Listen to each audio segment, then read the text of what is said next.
Hallelujah! How great is our God! Amen po ba? Shalom! Good morning sa lahat.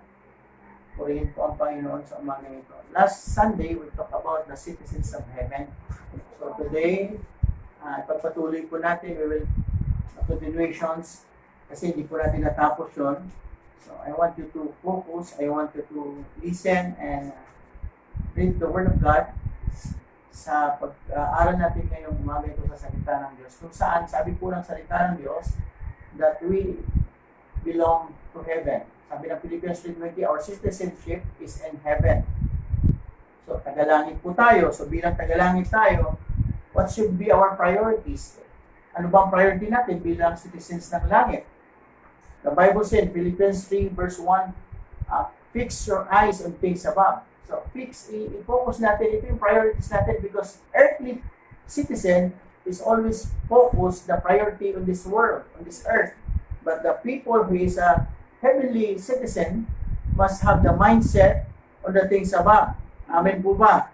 So, tayo kasamang binuhay ni Kristo. Hindi na po tayo basta nabubuhay ngayon bilang ordinary tao tulad dati, but meron tayong purpose. May layunin po ang ating pagkabuhay ngayon. At nakilala natin ang Panginoon, ay meron pong layunin. So, ano ang priorities? What are the priorities of the heavenly citizen? Ikaw yun, ako yun. Ano ba ang priorities natin? Sabi sa Colossians 3 verse 15, the Bible saying that let the peace that comes from Christ rule in your hearts. So, nabanggit ko po ito last time, that the peace of Jesus must rule. Siya po ang maghari dyan. It will rule in your hearts. And ang kasunod for us, members of one body. So we are members of one body, kapatid. Hindi tayo magkakaaway. As believers, we are members of one body. But, if we have different belief and faith, then we must align that with the Word of God. And always give thanks to the Lord, ang sabi doon. So our priority is one focus. What is the focus? That our mind and hearts must be ruled. Tayo po ay dapat po ay pangunahan. Pagdating po sa verse 16, ang sabi po doon, Colossians 3 verse 16, and let the word of Christ dwell in you richly. Okay. Kanina, ang sabi po doon, let the peace of Christ dwell in your heart. Ngayon naman, let the word. So, peace without the word cannot be separated. So, kailangan yung peace na gumula sa word of God. Kasi kung peace lang ng mundo, tapos ang word na papakinggan mo, yung salita lang ng tao ng mundo, alam mo ang mundo ngayon, they try to achieve the word peace. Word peace kung saan nagkakaroon ng UN Council, nagkakaroon tayo ng mga pagkakasundo na walang gera, nagpipirmahan. But that kind of peace is temporary peace. The only permanent peace that you have, peace from God. Peace from God. Amen po ba? So, there are two types of peace from God. Dalawang klase pong peace na mula sa Diyos. Number one is the peace with God and the peace of God. Okay, huwag tayong malito doon. So, the peace from God ay mayroong dalawang uri o dalawang klase. Walang iba kundi yung peace with God, which is what we call objective, kung saan in Romans 5 verse 1, having been justified with God, we have been reconciled and have peace with God. Reconciled. So, nakikipag-reconcile tayo.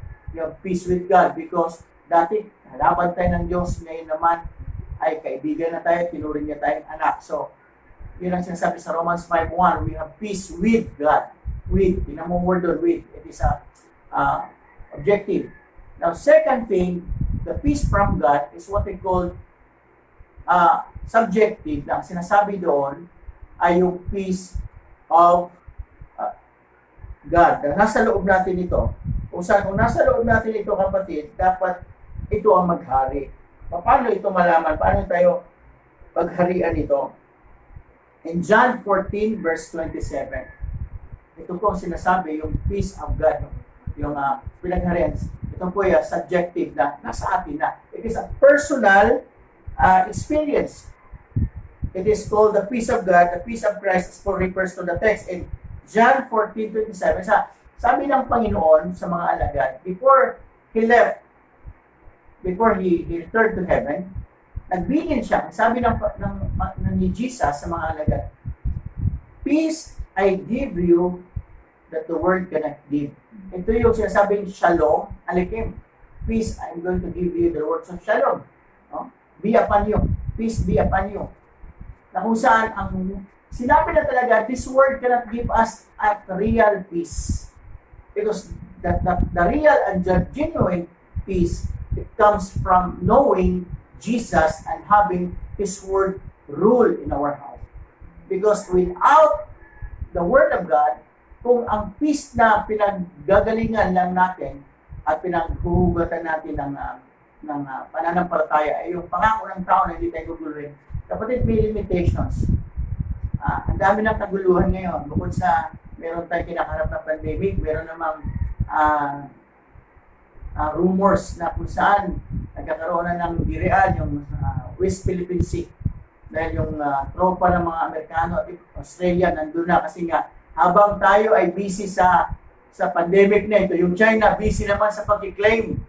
Grabe, ano? So, nakikita niyo po ba yung sitwasyon natin ngayon?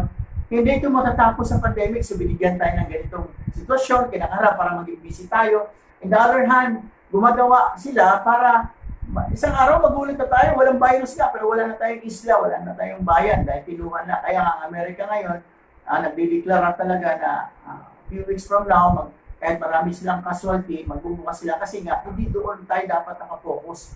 Kundi doon nakapokus tayo sa salita ng Diyos na meron talagang Diyos. Kahit na magkulong tayo na magkulong sa bahay, extend natin na napakahaba itong quarantine na ito, kung oras mo na talaga. Kasi may mga tao na namatay na kahit wala na mga history na lumabas. So tandaan natin na ang Diyos, ang siyang may hawak ng ating buhay. Amin po ba? So itiwala na natin, okay, nakakatulong naman po yung pag-stay at home. Wala po.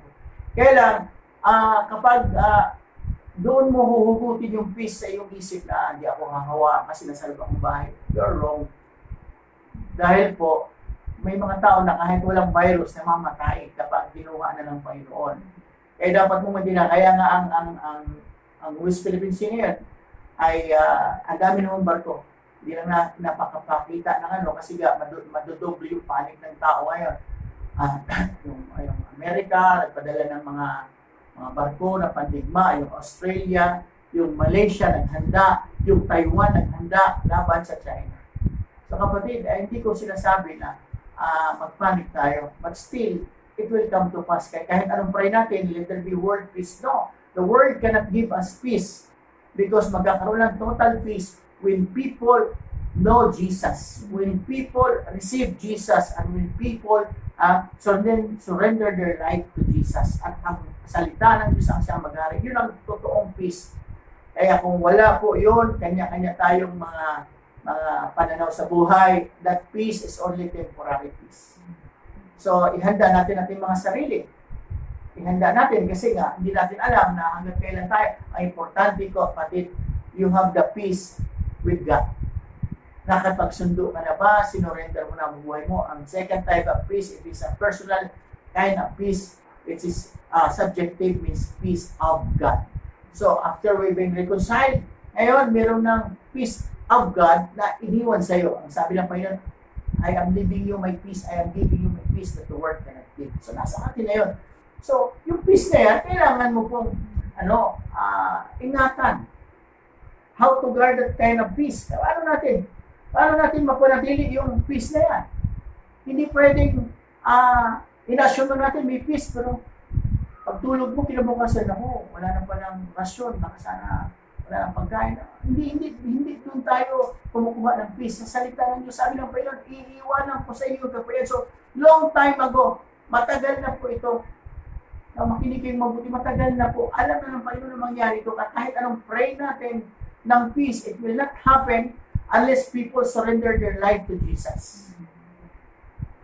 Amen po ba tayo? Kaya nga ang tao ngayon, they try to make any solution para magkaroon ng peace. Lahat na lang, bibigyan mo ng lupa ang taga Mindanao, kikilalanin mo yung mga tao para anong practices na igalang, pero wala po yan eh. Makita mo, nagpapataya, nagbabarik. Wala po talaga totoong peace. Temporary. temporary peace lang po yun. Para huwag kang awayin, bigyan mo ng regalo ang isang bansa, makipagsundo ka, pero wala pa rin. Wala pa rin peace. Eh minsan nga, tayo nga magkakapatid sa Panginoon magkapatid pa yan Kapwa Kristyano, wala pang peace kunting bagay lang, masagi lang ng konti, masabihan na lang konti. Wala na, away na, para lang World War III. World War, hindi World War. Kaya nga, dapat bantayan natin kung ang mundo mahirap mahanap ang peace kasi walang Kristo, tayo may Kristo, hindi rin tayo ganun kaganda, nagkakaroon ng kapayapaan, paano yun? So, dapat bantayan natin. The Bible says in Philippians 4 verse 7, sabi dito, Philippians 4:7, the peace of God which transcends all understanding. Sabi dito, ang kapayapaan ng Diyos na sa'yo, it is a personal peace, which guard your hearts and your mind in Christ Jesus. You'll experience God's peace which exceeds anything. Whatever news, anumang sama nang nangyari, anumang balitang hindi maganda, kapatid, stay put. Bakit po? Ang buhay natin kasi dadaan lang po. Sabi ni James, ang buhay daw ay parang usok. Alam mo, hawak mo, wala na pala. Huwag tayo malaki talaga kahit kailan. Alisin na natin yung pagmamalaki. Alam mo ba, the Bible says, Proverbs, pride comes before destruction. Nauna yung pride bago ka mapahama. Kasi ang tao, kung nauna yung kapahamakan, bago yung pride, wala nang magyabang. Kaya ang tao, naging mapagmataas. Tapos bigla na lang siyang babagsak. Tao pala. Kaya sa buhay natin, we must remember na guard your heart. In order that peace maintain in our heart, the peace of God, it is the personal kind of peace na iniwan sa atin. Baka mamaya, malis na yan. Dahil kaya hindi mo binabantayan at puro mga galit na yan dyan, sama ng loob ang nandyan. So, praise God. How can we protect that peace? Paano po natin protektahan yung peace? Okay, para maprotektahan natin, I give you an example in Mark chapter 4, kung saan verse 35 to 40, si Jesus kasama yung mga alagad, tumawid sa kabilang ibayo, sumakay sa bangka, at nagkaroon ng unos. Bago sila dumating sa gatherings, nagkaroon ng unos yung kanilang mga sinakyan. Halos malulog na yung kanilang bangkang sinakyan. Si Jesus natulog lang. Yung mga alagad, galit na galit. Sabi ng mga alagad, si Jesus, si Lord, malulunod na nga, tulog pa rin. Halos itong bangka, sinakyan natin, pinahampas na ng alon. Halos tataob na. Wala pa rin malay. Hindi pa rin siya nagising. Kaya ginising nila, sabi nila, Teacher, don't you care? Verse 38, wala ka bang pakailan? Malulunod na tayo. Sabi ng Panginoon sa verse 39, nagalit siya. Natuwa ba siya? Sabi niya, gumising ang Panginoon. He rebuked the wind and said to the water, silence, be still. Suddenly the wind stopped and there was a great calm. Sinabihan niya, tumigil ka. Unos, tumigil ka. Hangin, tumigil. Madalas kasi tayo nauna yung panic. Nasaan ba yung peace? Nasaan ba yung Jesus na sinasabi, Lord, kahit anong mangyari, ikaw po ang may-ari ng buhay ko, may control. Pero nung dumating yung panahon na may pumutok na lubintador, wala na. Taranta na. Gera na. May nahulog lang ng butiki isa-isa wala na. Mumura na. Nagagalit na. So, kapatid, listen carefully. That peace must be guarded. Now, whatever situation, anumang kumalabog, anumang nangyari, hindi po tayo dapat apektado. Hindi po tayo dapat magkaroon ng damdamin na magulo or panic. Tunan mo si Pinos, pag sumakay ka, pag nakasakay naman halos tayo karamihan ng barko, di ba? Yung sinakyan nila, bangka Pag sumakay ka ng barko, kapag malakas ang unos, talagang hindi ka makakatulog. How much more bangka? Ano kalaki ang bangka? Sakay yung mga alagad. Pagkatapos makahawakan yung tubig, yung dagat, kasi nga, ang alon umano sa kanila. Pero si Jesus tulog.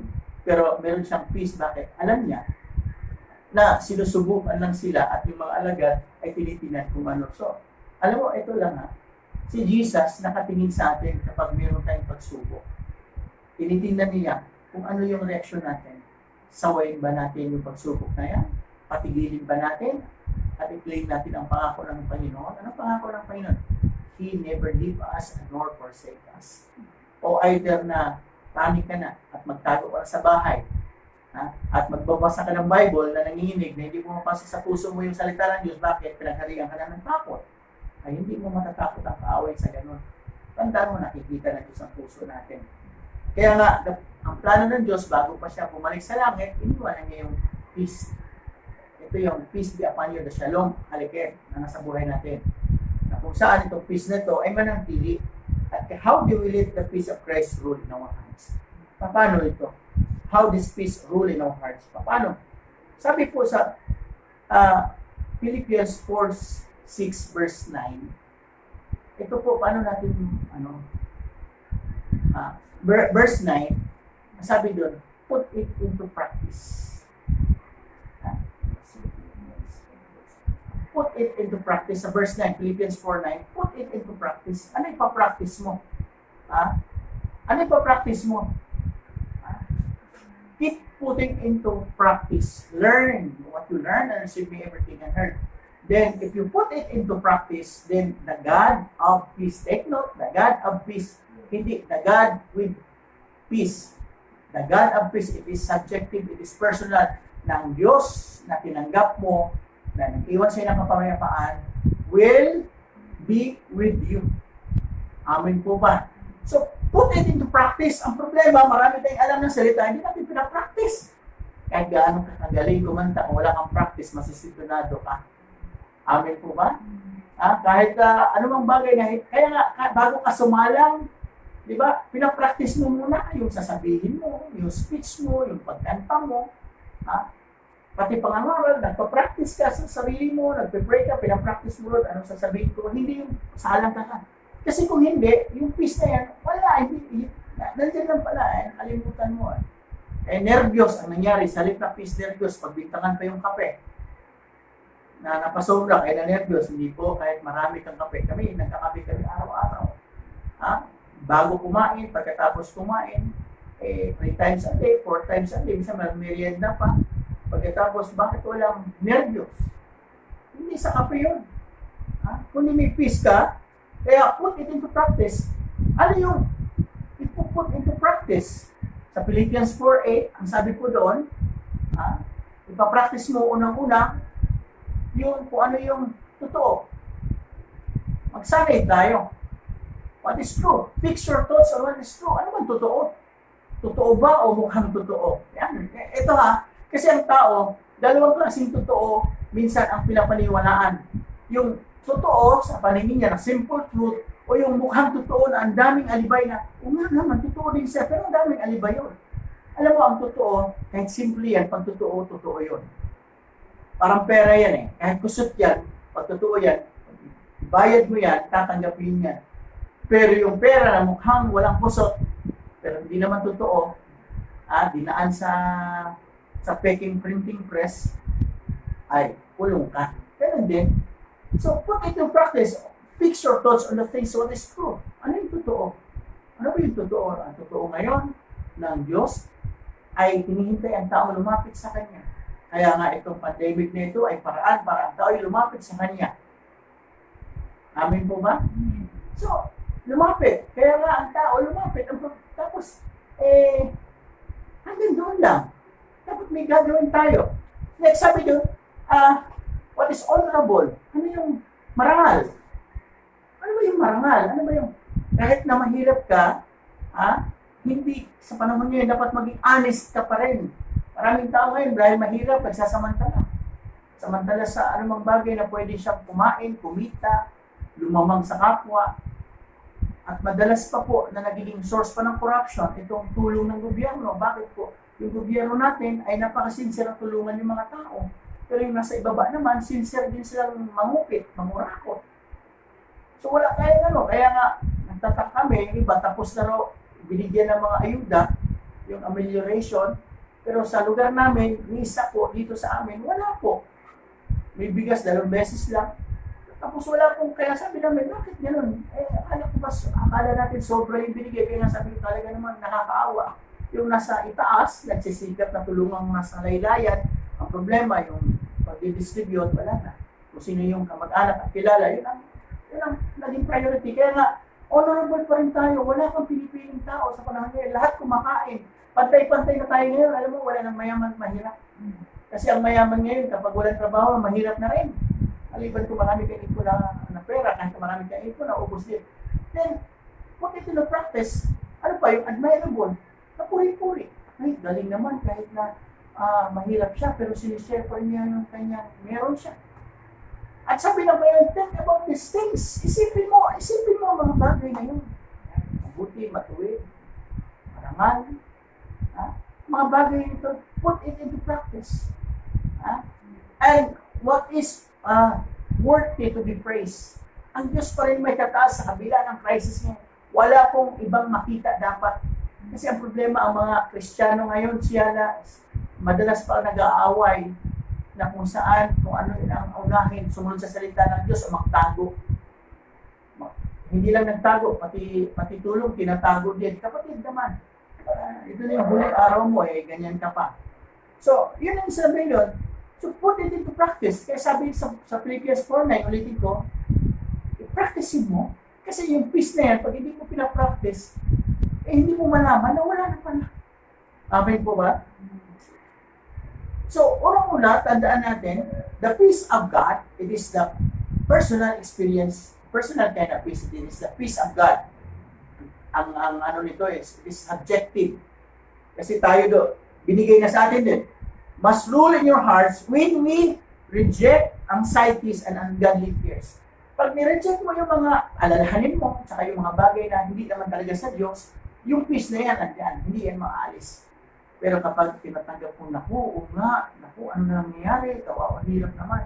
Naku, ang virus para nasa kapitbahay na natin kasi yung kapitbahay natin nahawa na, kaya wala ka lang peace. Alam mo, I remember last time, I think it was November pa ngayon, o December na kung saan, yung dumagsa ang mga Chinese dito sa Pilipinas, mayroong nagpunta ng Boracay, kung saan nagpunta, so winelcome ng bansa natin, friendly kasi tayo no? Tapos, mayroong isang Chinese na nahuli. Remember that, no? Nahuli ng pulis about drugs. Ang ginawa ng Chinese, dinuraan sa mukha yung pulis. Alam mo, naisip ko lang, hindi kaya yung simula na nagkalat sila, dahil dinuraan sa mukha Ano bang meron sa dura noon?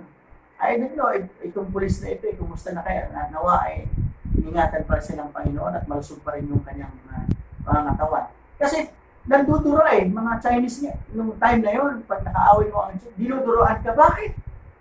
Di ba? Alam mo, ang dura, parang napaka-simple lang naman kapag ang tao walang dalang virus Yung mga bata pa kami, pag nag-aaway, pag hindi mo mukha sa suntukan, dinuduroan na Bakit? Mas malayo yung talsik ng dura tapos mabaho.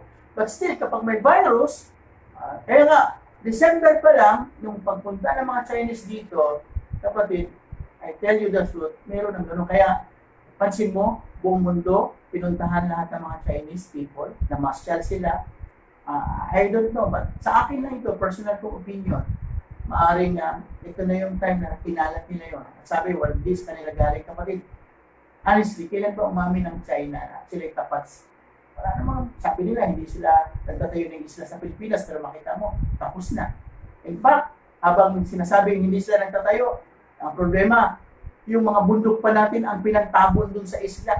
I don't know bakit pinayagan ito ng mga namamahala sa mga probinsya. Na kung saan sinisira yung bundok, tapos sinahakot yung lupa, tinatambak sa dagat, so parang bilisa tayo sa salaling mantika. Ngayon, nagre-reklamo tayo, nasaan yun? Di ba, minsan, gumagawa tayo ng problema, tapos ngayon, nagre-reklamo tayo, samantalang tayo naman ang may problema. Kaya, tingnan mo mabuti kapatid, nasaan tayo ba talaga? So, yung time na yon, possible, marinig tayo ng Panginoon at iparating sa kinaukulan na tingnan mo, baka yung pulis na yun, kumusta na kaya siya ano nangyari kasi umawa na yun. Hindi natin alam. Second thing, ay wala akong nakulong sa kanila, pinapauwi lang. Kaya ang daming kaya nga si Trump, si President Trump ay naninindigan because I believe that Trump is meron siyang word of God, meron siyang peace of God.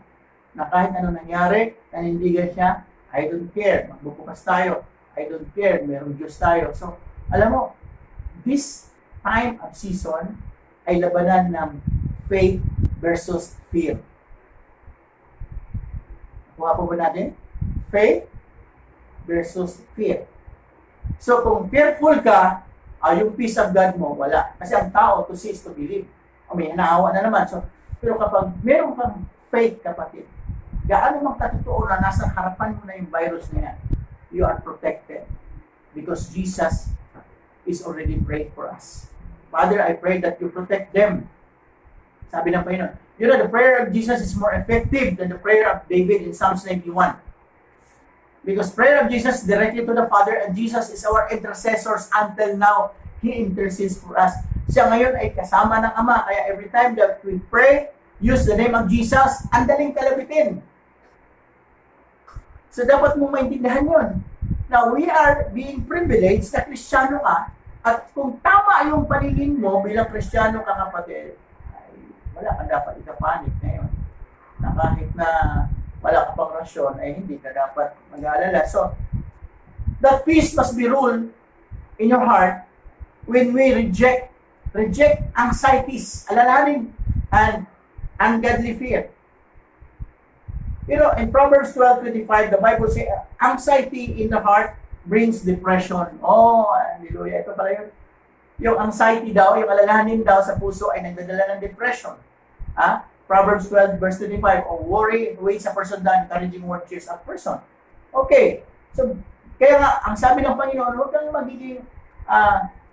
mag-alala sa mga nakikita mo. Subalit, sabi ng Panginoon, but you must be anxious. Do not be anxious for nothing, but in everything, but in Philippians 4, in everything, sabi po doon, put yourselves in prayer. Diba? Philippians 4 verse 6, do not be anxious about anything but in everything. Don't worry about anything. Do not be anxious sa mga bagay. Huwag kang sa mga bagay na nakikita mo gaano man katotoo yan.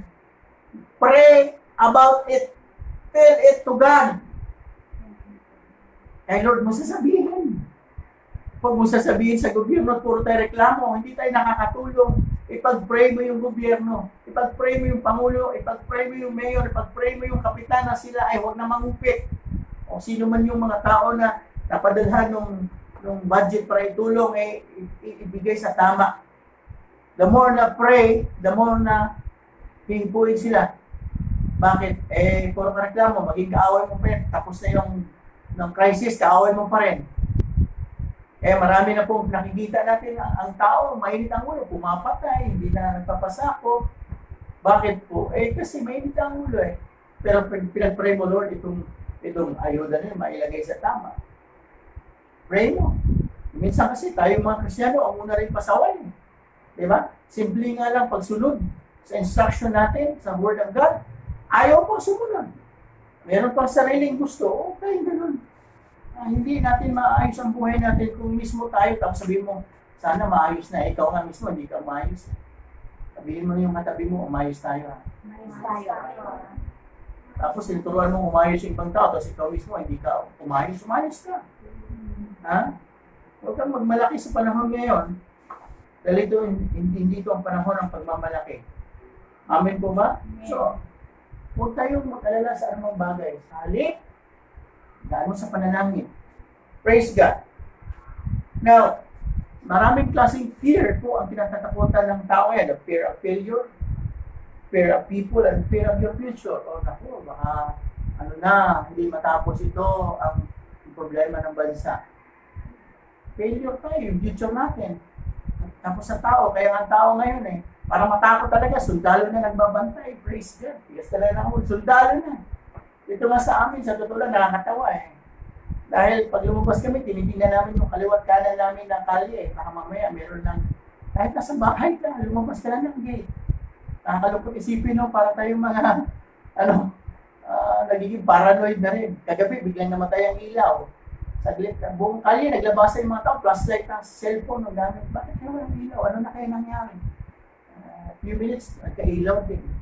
So, nagiging ganun tayo kasi meron tayong sitwasyon. But still, kapatid, sabi ng Panginoon, anumang sitwasyon natin, you must put your trust, put your hope in the Lord. So pangalawa, the peace of Christ will rule in your hearts when we live in an atmosphere of prayer. Prayer talaga eh. Sabi doon, do not be anxious about anything, but in everything, pray. Philippians 4, di ba? Pray about. Tell about your problem. Tell about your Lord. Ako'y depressed. Ako'y hindi na ito matama yung naramdaman ko. Kaya ako po, kahit po ako'y nakahiga, ang aking pustisip nagpipray, Lord. Inip na ako, Lord. Kailan ba matatapos ito na kahit makakapag-service man lang kami makapaggawain? Yun yung nasa puso ko eh. Hindi, Lord. Hindi yung iba, Lord. Kailan ba darating yung aming rasyon? Kapatid, naubos yun eh.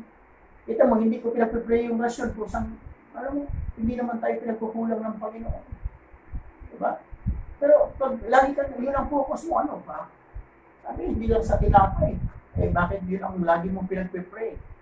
Lord, gusto ko makapagawain na. Kaya ang una kong gagawin, pag ito'y matapos ang lockdown, bibisitahin ko yung mga gawain, mga kapatira. Dahil yun ang kailangan, na-miss mo yung bawat isa. Diba? Ewan ko lang yung iba kung na-miss nila ang bawat isa. Kasi nga, kahit nga ngayon, sabi ko nga, kahit nga tayo ay online, hindi man lang makapag-online sa gawain natin. Nung wala pang virus, hindi rin nag-church madalas. May lockdown, online na nga lang, hindi naman siya nakikita. Mag-watch na lang, manood na lang. So, hindi pa rin nag-online at ang katuwiran, busy. Ano ba nangyari sa atin? Alam mo sa Diyos ka, isuko mo yung buhay mo. Hindi, pero lagi kang naka-online, lagi kang naka-connected sa Facebook.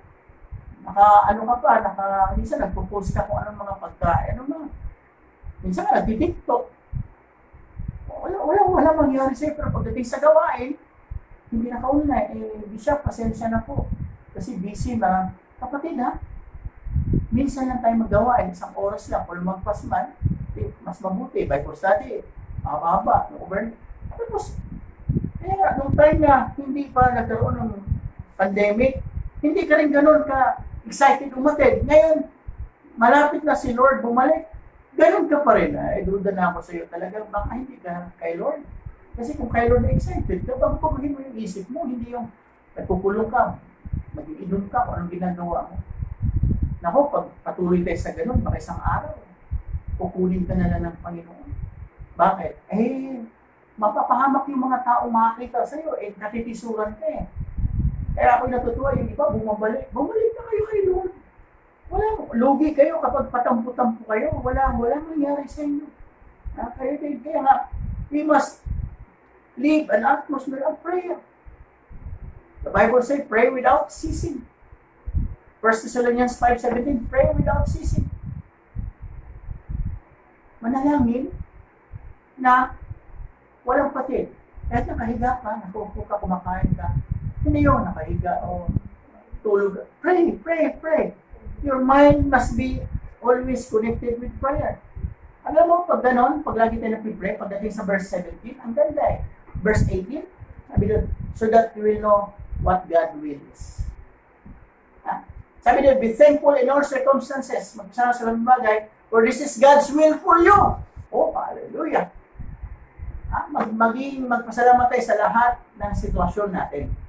Sapagkat ito ang kalooban sa buhay. Ay, kung hindi ka thankful, lagi ka pang,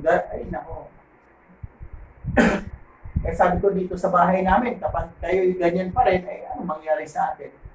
Ay, nagbibiro nga po ako, sabi ko, pag matigas ang ulo ninyo, ipapakilala ko kayo doon sa nagpakita sa akin. Para at least, walang mangyari. Sabi sa akin, kaya mo na lang sila mag-enjoy sa buhay nila. Kaya mo silang mamuhay kung ano man yung gusto nila. Sabi ko, paano pag namatay yung mga yan? Hindi pa kayo na, at least, nag-enjoy sila. Alam mo, ang sila nagsabi sa akin, si Satanas. Sa open vision. Kaya hindi ako tumitigil na pagpapaalala, mas bold ako ngayon magpapaalala sa inyo. Dahil nakita ko po siya na ang gusto lang niya, maging lukewarm ka, magbasa ka ng Bible, mag-pray ka man, mag-worship ka man, pero pagkatapos hindi mo pinapractice kung ano yung tama at mabuti, disqualified ka pa rin. Magbasa ka ng 3 chapter, pagkatapos yung isip mo, yung tama, hindi mo ginagawa, ganun ka pa rin, disqualified ka pa rin. Sabi ng, ayaw mo, enjoy nila eh. Ha? Yung sinasabi na mukhang religyoso, pero wala namang pagbabago. Sabi nga, meron sinabi ko doon na, layuan mo sila. 2 Timothy 5, layuan mo mga ganitong tao. So, meron spiritual distancing. So, hanggat mari, ayoko mangyari yon. Pero pag patuloy tayong ganon, ay dapat na talagang ilayo tayo sa ganon. At layuan na natin yung mga ganon. Dahil walang may tulong ito sa ating faith, baka makahawa pa. At baka ikaw ay matangay pa. O, diba? Sabi Lord, layuan mo ang mga ganitong tao. Inutos eh. Ngayon, pag inutos ng Diyos sa salita niya, sundin mo ba o hindi? Sa tao nga, sinunod mo, kaumat sa Diyos. Di ba? So, kapag hindi talaga tumino yan, nako, alam mo na kung sino yung iiwasan mo pagkatapos nitong ano na ito. Kasi nga, ayaw magtino eh. Praise God. Sabi doon, give thanks in all circumstances because this is the will of God for you. Hallelujah. So, bakit po tayo ay hindi gaano nakakalapit sa Panginoon at yung peace na ito hindi natin naranasan kasi yung pride natin. Kahit sa mahirap may pride ka, lahat ngayon. Pero alam mo, lunukin mo na yung pride na yan. Wala, pantay-pantay na tayo ngayon sa harapan ng Panginoon. So practice living in an atmosphere of prayer. Okay naman yun, 24 hours prayer chain. Pero baka mamaya nag-prayer chain ka. Tapos yung kasunod mo, hindi nagpe-break, tapos nagagalit ka. Hayaan mo siya, siya ang mananagot sa Diyos. Importante yung time mo, ginampanan mo. Huwag kang masyadong righteous na, ginampanan ko na, lumagpas pa kasi ng oras. Kapatid, kahit na 5 minuto, 2 minuto, kung ginawa mo naman ito, halos bawat oras sa buhay mo, kaysa yung 1 oras ka lang, tapos the rest ng oras mo ay wala ka nang ginagawa para sa Panginoon, wala pa rin. Pero subukan mo, every time, nagpe-pray ka, kinakausap mo si Lord, naghugas ka ng plato, kinakausap mo si Lord, nakahiga ka, focus mo, so, mas mahaba-haba yun. Diba? So, number 3, the peace of Christ will rule in your hearts when we practice thinking on righteous things. Ang kapayapaan ng Panginoon ay manatili kapag lagi natin sinasanay ang ating isipan sa mga bagay na maayos, na mabuti. Pero pag inisip mo, nagpa-practice ka na po, yung mga things na hindi righteous, hindi godly, tayo talaga. Diba ang tao alam naman ang tao kapag siya may mali, hindi siya napapakali. No? So, pag nag-practice ka lang mabuti, yung peace nandun. Diba? So, dapat put it into practice. So, basta natin sa uluhin yung salita ng Panginoon. Ano yung totoo, ano yung matuwid, ano yung puri-puri, ano yung dapat at tama. Ay, sabi doon, put it into practice. Sabihan mo yung katabi mo. Practicing mo yan. Practicing mo yan. Sabihin natin sa sarili natin, practicing ko yan. Practicing mo yan. So, 2 requirements need to experience the God of peace. Dalawang requirements upang magkaroon tayo ng maraming God peace. You must righteous thinking and righteous practice. Okay. What is righteous thinking? Minsan iniisip ko lang, ito mabuti. Di ba may mga sinasabi natin, gusto kong magpakabait, hindi ko magawa. So, yung righteous thinking, hindi doon tayo i-reward ng Lord, kundi doon sa righteous practice or righteous living. Dahil when we think right, you must do it right. Kasi ito yung tama. Iniisip mo, mali naman yung ginagawa mo. Wala pa rin. No? Yung peace na yan ay ligwak. Ligwak, bakit to? Kasi nga, tayo ay nagkaroon ng kuwang ng Diyos sa atin. Hindi mo na nga yung peace, binigay na nga sa atin. Kaya nga, Christ in you. The peace. The shalom. Praise God. God keep at perfect peace those whose mind are stayed on Him. And we must practice those righteous thinking, kapatid. So kapag na-consume yung ating isip, according to God's will, then the Spirit of God dwells in our hearts. Many Christians today, ay karamihan sa atin, ay hindi ito yung major concerns ng kanilang buhay. Kristyano tayo, yung iba nga malalim na, yung iba nga mga pastor na, yung iba ginagamit na. Pero pagdating sa righteous practice, hindi na pinapractice. practice. Yung bibig, okay. Pero yung isip at puso, wala na, ligwak na. So, dapat po, hindi magkahiwalay yan. No? So, kung hindi yung major concern mo, yung tamang buhay, kapatid, kahit nagbabasa ka ng Bible, ulitin ko, ligwak pa rin tayo, bagsak pa rin tayo. Dahil ang Bible, kahit si Satanas, alam. Nagpuput pa nga ng verse si Satanas, di po ba? So, nagpuput ang verse, alam yung Word of God, pero the problem is, hindi naman yung pinapractice. So, kaya kung paramihan na ng memory verse, pinakamagaling, pinakamaraming memory verse, ang Jack Blow. At totoo lang. Kaya huwag kang magyabang na, alam mo na, natapos mo na yung Psalm, Proverbs, nasa New Testament ka na, malapit ka na sa Revelation, kahit na maubos mo yan. Kung walang practice, kung hindi mo ginagawa, kung ano yung nakalagay doon, wala pa rin tayo. Okay? So put it into practice. Now, it's number 3. The peace of Christ will rule in your hearts when you practice righteousness. Number 4. The peace of Christ will rule in our hearts when we walk in peace with the body of Christ. Okay. The Bible says in Colossians 3:15. Ano nakalagay doon? Colossians 3:15.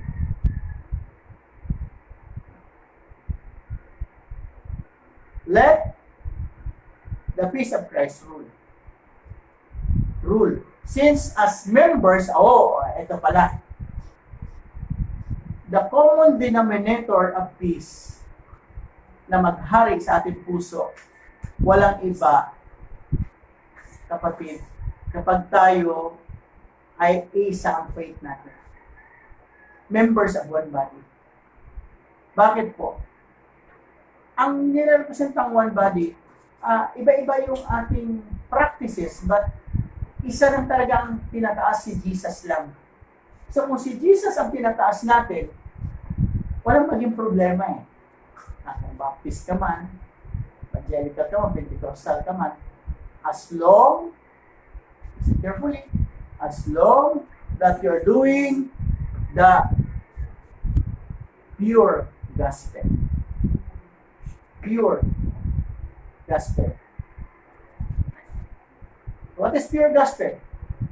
Sabi sa Galatians chapter 1, kahit anghel man, bumaba, mangaral na iba, sumpain. Have you heard that? Nabasa ba ninyo yan? Sumpain. So, have you wondered na meron pong sinusulong ngayon na magkakaroon ng unity sa ating faith, sa religious practices? Pero tandaan mo, hindi po yun ang totoong unity. Kasi sabi doon, let the peace of the whole your hearts as members of one body. Alam mo, yung kamay, itong paa, magkaiba ng itsura. Pero, hindi nag-aaway yung kamay at paa. Amen po ba? Amen. Yung mata, at yung bibig, hindi nag-aaway. Magkaiba ng, pero nasa isang katawan lang yan. Ano yung sabihin nun? Regardless kung tayo ay magkakaiba, minsan ng katwiran, pagdating kay Kristo, dapat meron tayong bond of peace. Meron tayong unity na totoo. Pagdating sa gawain, pagdating sa pagsunod, pagdating sa paglilingkod, hindi yung iba naglilingkod, yung iba nanonood. Yung iba nanonood, yung iba mas namumuna. Yung iba kumakanta, yung iba nag-oobserba. So, walang ganun eh. Pag sinabi ng ulo, pumunta ka doon, yung paa, kahit nakahiga yan yung katawan, babangon yan, yung paa lalakad. So, we have, anong tawag dito? Nagkakaroon sila ng coordination. So, yun ang tinatawag na unity in diversity. Magkakaiba man tayo, pero meron tayong unity. Pagdating sa isang bagay na gusto mong ma-achieve, dapat kahit na inaantok ka pa, pag sinabi ng paa, tumayo ka, yung mata mo, dumidilat yan. Nagpa-function yan as one. Kaya sa panahon natin, bilang members tayo ng one body, we must live that peace in each every one of us. Hindi yung peace lang kasi binigyan mo ako ng ulam, peace tayo. Ay, pag wala ng ulam, wala na. Pag lumipas na yung kabaitan, hindi ganun kapatid. Because the Bible says, let the peace of Christ rule. The word rule means guard. Ang siyang magbabantay, mag-iingat. Since you are members, maliban kung hindi ka na member ng katawan ng Panginoon, mang-away ka na hanggat gusto mo. Eh kung member ka ng katawan ng Panginoon, ay dapat matuto kang magpasako, matuto kang sumunod. Hindi pwedeng utusan ng kamay yung paa na magsubo ng pagkain. Ang kamay para sa, kung ang paa ang maghawak ng pagkain, itong usapan na yun.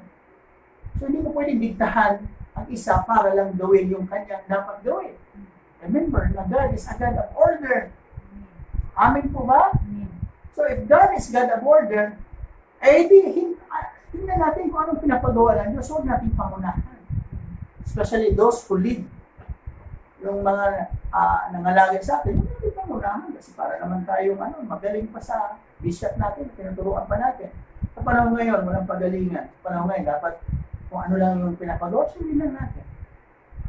Because it will create division. Alam mo ba kapag nagkakaisa tayo, tingnan mo gaano kaganda yung sinasabi ng Panginoon sa Psalms 133. Tingnan mo, nandun yung blessing. Psalms 133. Okay. Tapos na po tayo. Pasensya na po. Medyo nag-overtime. Tapusin ko na po ito. Okay lang po tayo, no? Psalms 133. Sabi ko doon, behold, how good and pleasant it is when brothers and sisters lives together in unity. If we live in unity, ano po ang magiging, verse 2? It is like a precious oil. Is tulad ng isang mamahalin langis na ibinuho sa ulo, bumaba sa balbas ni Aaron hanggang doon sa pinakalaylayan.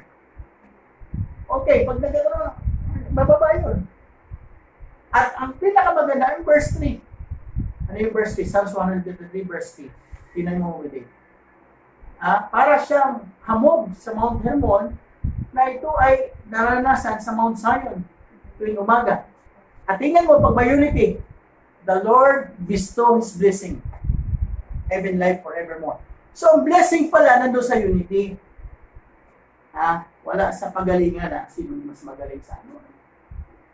Tingnan niyo po, verse 3, 133. The Lord gives blessing. Heaven life forevermore.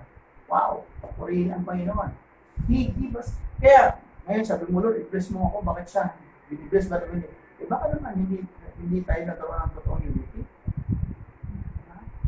Hindi mahalaga kung sinong nag-preach ngayon.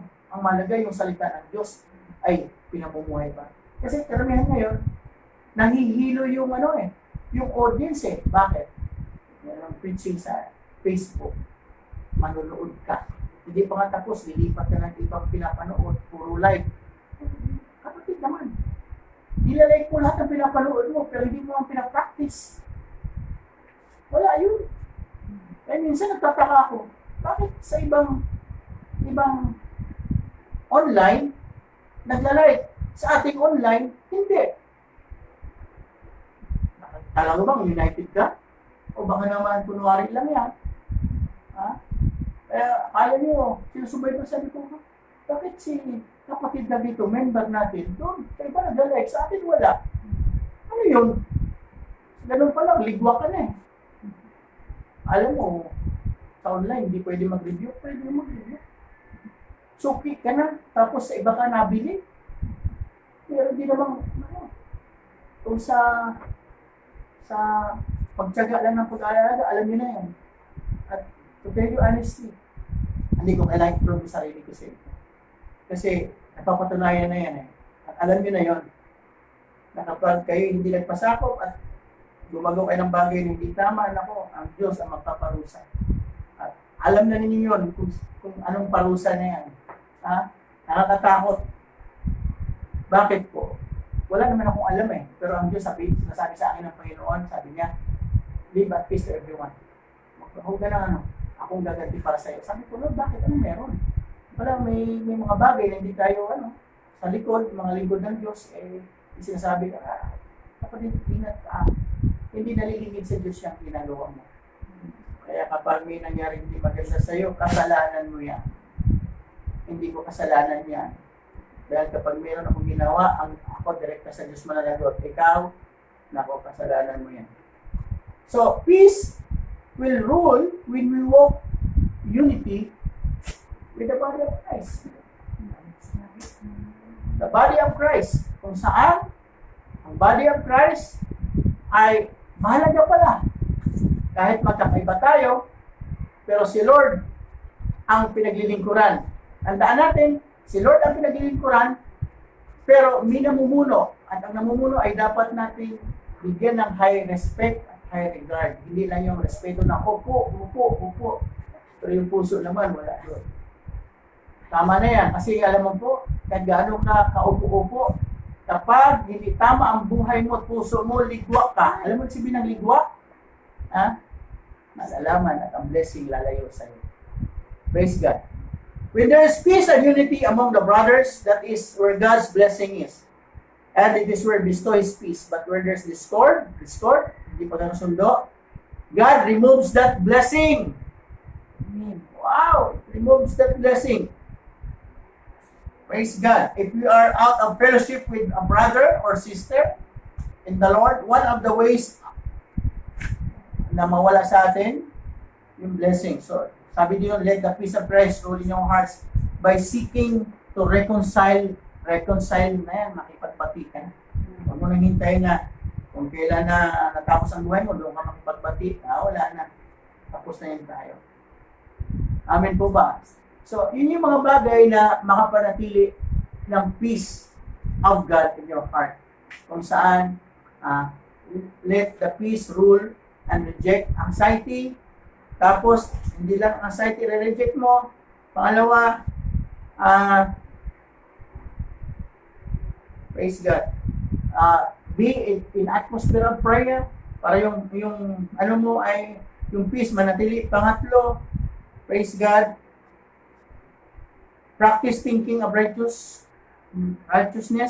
things, practice yun.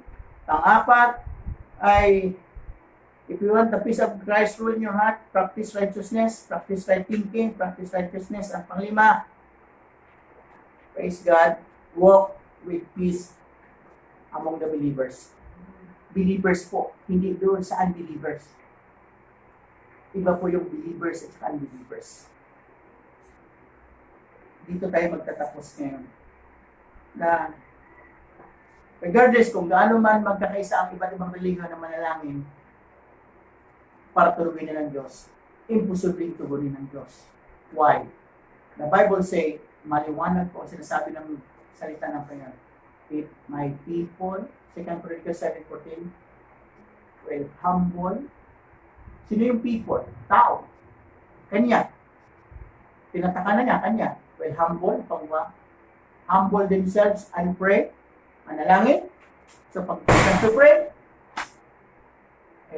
ang call upon me. Nagpe-pray at walang tatawagan, kundi siya lang, ang Diyos lang. Pangalan na ni Jesus. Kung tatawagan mo, hindi pangalan ni Jesus. Sa mga tribal, ang tinatawag, yung mga anito. Tapos kasama sa grupo ng mga Christian, nagpe-pray. Yung tinatawag na economical prayer. Kapatid, hindi talaga yun. Tapos, iba, tatawagin Buddha, tatawagin yung si ganito. Paano na? Hindi talaga Ngayon, ang pinaka-apat, ang sabi doon, call my name, humble themselves, call my name, and pray. At pinaka-last yung, and turn their wicked ways, then saka pa, ayusin ng Diyos yung ating bansa at ang ating buhay. Kung nagpe-pray lang, iba-iba pang Diyos ang tinatawag. Hindi tayo pasado. Tapos, ang kasunod pa yung isang component ng yung turn their wicked ways. Pagkatapos mag-pray, balik na naman sa, wala, hindi, dating buhay. Hindi talaga. Kaya kahit na yung iba, faithful, ang mga Christian, kaya nga, alam mo, ang unity na yun, among the believers. Among the believers na. So, kung isa ang tinatawag, isa ang pinapanampataan, ako, yun ang totoong unity. Kaya nga, the Bible say, kumawag tayo sa salita ng Diyos, magkakaroon tayo ng peace of God when the Word of Christ dwells in you. And the Word must be put it into practice. Practice po. Huwag yung kabisaduhin lang. Pag hindi pina-practice, wala pa rin po. Amen po ba? So tayo po ngayon ay dadako sa communion. Purihin ang Panginoon. We'll have a communion sa umaga nito.